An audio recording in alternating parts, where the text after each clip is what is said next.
नदी गौतमीच्या तटी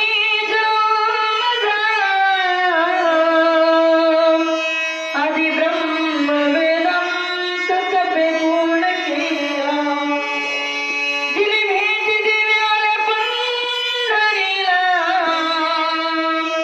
नमस्कार माझा श्री संत मारुती बाबाला पुंडलिक वरदान विठ्ठल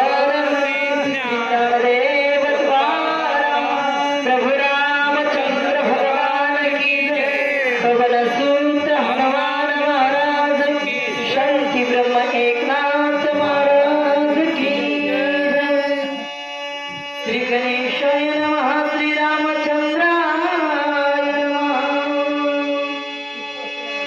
आकारे प्रयाताय सृष्टी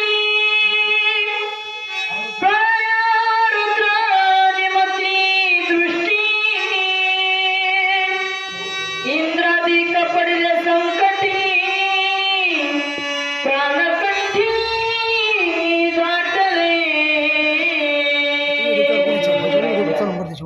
मनोज्योतिर्य मारुत वेगान जितेंद्र मूर्तिमतावष्टम वाता श्रीरामकृतम शरणम प्रपद्ये.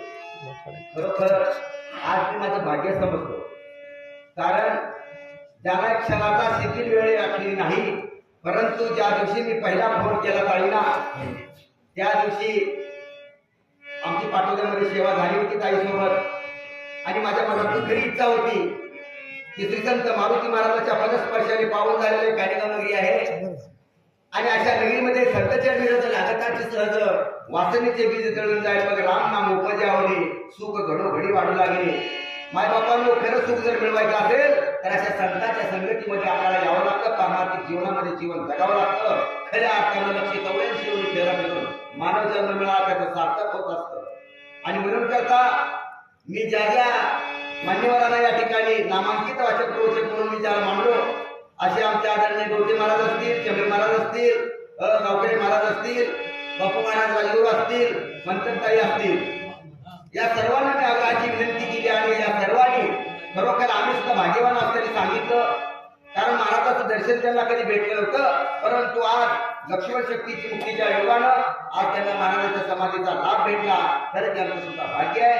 असो, खरोखर आज या ठिकाणी सुंदर अशा या स्वर सम्राज्ञी ज्याचा आम्ही ओळखतो जातो, गान सम्राज्ञी म्हणून त्यांचा नामोल्लेख होतो.